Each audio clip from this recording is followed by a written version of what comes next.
In Chapter 7 we learn about donating stock and making drawings of stock, and they were recorded in the General Journal.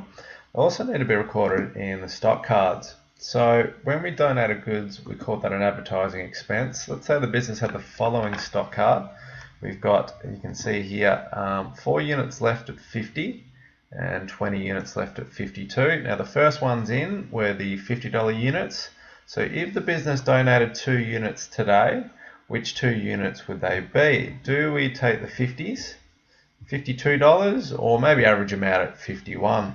So we need a rule, and the rule we're going to apply is that all donations of stock will be valued at FIFO, first in, first out.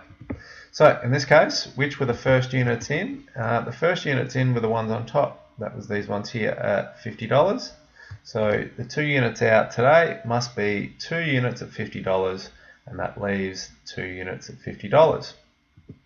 That must mean basically we've got an advertising expense of 100, and that will get recorded in our General Journal. So we have our date, we do a debit to advertising and a credit to stock control.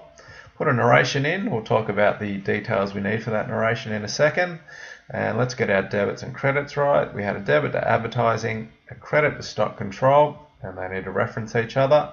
And then importantly with the narration, we're going to ask for a little bit more detail than previous. What we're going to need is at least 3 out of the following. Now the memo number is non-negotiable, so that has to be there, but for the rest I need at least a type of unit. So in this case that's footballs. The number of units, in this case 2. The cost of the units, which is 50. So 2 out of those 3 should suffice.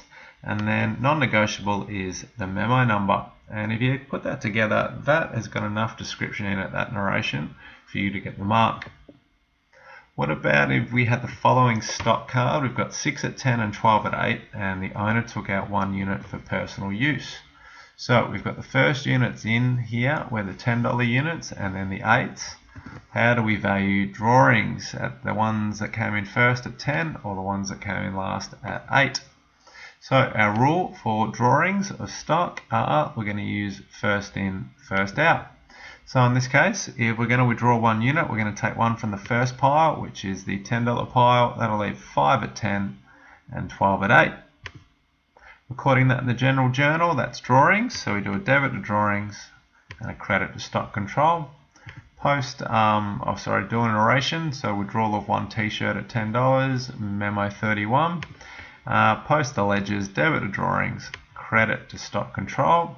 And with our narration again, we want the same level of description, any 2 out of those 3. So it could be the type of stock, in this case a t-shirt, the number of units that have been lost to the business, in this case 1, and the cost of each unit, in this case 10, and then the non-negotiable is the memo number.